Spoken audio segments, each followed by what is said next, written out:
Une question médicale à présent. Que faut-il penser des statines, ces médicaments utilisés par 4 millions de Français pour faire baisser leur taux de cholestérol? Plusieurs études montrent que les traitements ont des effets secondaires importants sur 75% des patients, des douleurs musculaires parfois handicapantes. Alors on fait le point avec cette enquête signée Claudine Gilbert et Georges Minangua. Depuis son infarctus, Stéphane Ricoy, 44 ans, vient régulièrement d'Eure-et-Loir consulter dans ce grand hôpital parisien. Tabac, alimentation déséquilibrée et manque d'exercice, il cumule les facteurs de risque.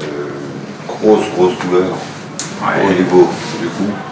Mais ce qui inquiète aussi son cardiologue, c'est un taux de cholestérol très élevé. Quand ça m'est arrivé, ils m'ont trouvé du cholestérol. Avant, je ne sais pas si j'en avais, vu que je me sentais bien, donc je ne faisais pas d'analyse. Il prend désormais du Crestor, un médicament de la famille des statines. Des pilules miracles pour de nombreux médecins qui estiment que le cholestérol provoque des accidents cardiovasculaires.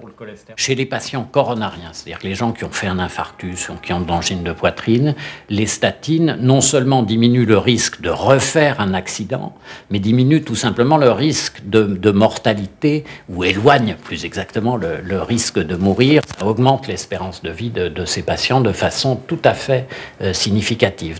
Les statines sont parmi les médicaments les plus prescrits au monde. En France, elles coûtent 1,5 milliard d'euros à l'assurance maladie, 4 millions de personnes en consommeraient. Selon les pouvoirs publics, leur efficacité compenserait leurs nombreux effets indésirables. Ces médicaments ont été extrêmement scrutés sur le plan de la vigilance et des effets secondaires. Et globalement, il y a peu de médicaments qui entraînent quand même une diminution de la mortalité de 10%. Elle est où la pièce ? La pièce, elle est là. Renaud de Langlade, l'un des champions français de l'électronique de pointe à la tête de plusieurs entreprises, avait lui aussi un cholestérol élevé. Alors pendant 10 ans, il a pris des statines. 10 années de calvaire où se sont accumulées douleurs physiques, échecs professionnels et crises familiales. Aujourd'hui, il a renoué avec le succès et retrouvé la forme. Les statines, il ne les voit plus que comme un mauvais souvenir. J'ai senti essentiellement une fatigue. On rentre le soir, on n'a plus envie de rien. Quand je dis de rien, c'est de rien. Ça cause des problèmes. On arrive au bureau, on n'a pas la pêche. On est un client, on ne réagit pas. Du moment où j'ai arrêté les statines, alors que je n'avais pas encore repris le sport, je me sentais 10 fois mieux. 10 fois mieux. 10 fois mieux. J'avais plus d'angoisse, j'avais plus de stress, j'avais plus mal. Voilà. Je dormais et j'avais retrouvé en fait mon rythme de travail d'avant. D'avant les médicaments de 10 ans avant. Voilà, d'avant les statines.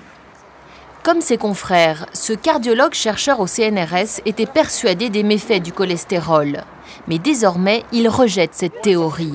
Selon lui, les dernières études scientifiques mieux contrôlées prouvent qu'il serait inutile, voire dangereux, de faire baisser le cholestérol par des médicaments.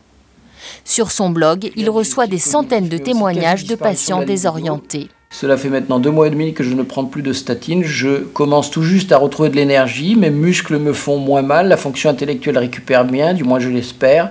Mais la libido reviendra-t-elle ?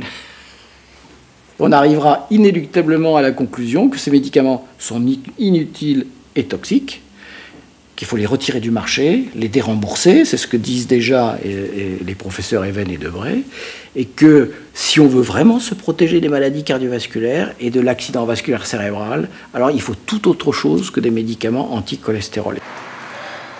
Ces autres moyens de prévention, eux, font l'unanimité du monde médical. Ne pas fumer, adopter une alimentation méditerranéenne riche en légumes et en huile de colza, et, comme Renaud de Langlade, faire de l'exercice. On va aller